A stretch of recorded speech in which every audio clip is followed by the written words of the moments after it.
কিরে চাচা, তুই মন খারাপ করে বসে রয়েছো কেন? আরে ভাতিজা, কি আর কম, তোর বাপের জন্যই তো আমার জীবনটা স্টেজপাত হয়ে গেছে। আমার বাবা আর তোমার কি করলো? তোর দাদাই যা করতেছে এগুলো কি মানুষ মানুষের সাথে করে? সে আমারে দেখলি দৌড়ানি দেয়, টাকা চাইলে টাকা দেয় না, কিছু লাগলে চাইলে দেয় না, সামনে পাইলি বকাবকি করে। অপরদিকে তোর বাপের যখন যা লাগে দিতে আছে, আদর সোহাগ করতেছে, ভালো পাইতেছে, কাছে ডাইকে ডাইকা সুন্দর সুন্দর কথা বলতেছে, কিন্তু আমার সাথে কি ব্যবহার! আরে চাচা, এটা মন খারাপ করে কি এলো? আমার বাবা ঈদের বাটায় কাজ করে, কাজ করে পরিশ্রম করে আমার দাদার হাতে টাকা দেয়। তো দাদা হ্যাঁ ভালোবাসবো, তোমার ভালোবাসবো।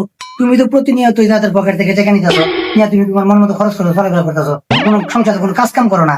চাচা, এইভাবে যদি চলতে পারো, যদি প্রকাশের সমস্যা কি? টাকা নিবা, তুমি চলবা, ফুর্তি করবা, আমার বাবা কাজ করুক, সমস্যা কি? ও ভাতিজা, ভালো একটা কথা মনে করছো। আই যে 500 টাকা মারছি, ল কিছু খাইয়েই। চাচা, কারণ হইতে চাচা